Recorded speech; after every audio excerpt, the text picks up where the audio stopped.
Traffic ಸಿಕ್ಕಾಬಟ್ಟೆ ಆಗುತ್ತಲ್ಲ, ಹೇಗೆ ಮ್ಯಾನೇಜ್ ಮಾಡ್ತೀರಾ ಅಂತ ನೀವು? ಮೇಡಮ್ ಮ್ಯಾನೇಜ್ ಮಾಡ್ತೀವಿ, ಹಂಗಿಲ್ಲ ಮೇಡಮ್. ಟ್ರಾಫಿಕ್ ಎಲ್ಲ ಪಾರ್ಕಿಂಗ್ ಎಲ್ಲ ತೆಗೆಸ್ತೇವೆ. ಮೇನ್ ಇರೋದು ಇಲ್ಲಿ ಪಾರ್ಕಿಂಗ್ ತೆಗಿಸ್ಬೇಕು, ಟೇಪ್ ಕಟ್ಟಬೇಕು, ಅವರೆಲ್ಲ ಓಡಿಸ್ಬೇಕು ಇಲ್ಲಿಂದ ಅವ್ರನ್ನ. ಸಿಕ್ಕಾಬಟ್ಟೆ ಟ್ರಾಫಿಕ್ ಇಲ್ಲಿಂದ ಪಾಸ್ ಆಗೋಕ್ಕೆ 1 or 2 hours ಎಲ್ಲ ಆಗ್ತಾ ಇದೆ.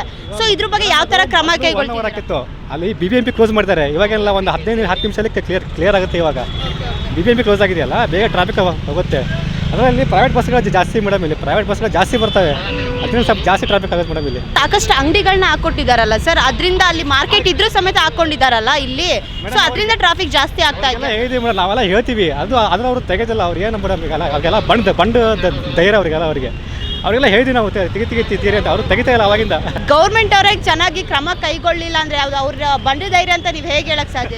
ನಾವೆಲ್ಲ ಹೇಳಿದ್ದೇವೆ, ನಮ್ಮ ಕರ್ತವ್ಯ ನಾವು ಹೇಳಿದೀವಿ ಮೇಡಮ್, ಅದಕ್ಕಿಂತ ಜಾಸ್ತಿ ಹೇಳಕ್ಕಾಗಲ್ಲ. ಏನು ಮಾಡೋದು ಮೇಡಮ್? ಈಗ ಮಾರ್ಕೆಟಿಂಗ್ ಅಂತಾನೆ ಸ್ಪೇಸ್ ಇದ್ರೂ ಬೀದಿ ಬಗ್ಗೆ ಅಂಗಡಿ ಹಾಕೊಳ್ಳೋಕ್ಕೆ ಹೆಂಗೆ ಪರ್ಮಿಷನ್ ಕೊಡ್ತೀರಾ ಅನ್ನೋದು ಸರ್ ನೀವು? ಮೇಡಮ್ ಅವ್ರಿಗೆಲ್ಲ ಕೊಟ್ಟಿದ್ದೀವಿ ಮೇಡಮ್, ಇನ್ನೆಲ್ಲ ಕೊಟ್ಟಿದ್ದೀವಿ. ಏನು ಮೇಡಮ್ ಅದು ನೋಟಿಸ್ ಎಲ್ಲ ಕೊಟ್ಟಿದ್ದೀವಿ ತೆಗಿಯೋಕ್ಕೆ, ಆದರೂ ಮೇಡಮ್ ತೆಗಿತೀಯಲ್ಲ. 4 ಗಂಟೆ ಮೇಲೆ ನಮ್ಮ PSI ಅವರು ಬರ್ತಾರೆ, ಮುಂದೆಲ್ಲ ತೆಗಿಸ್ತೀವಿ ಮೇಡಮ್.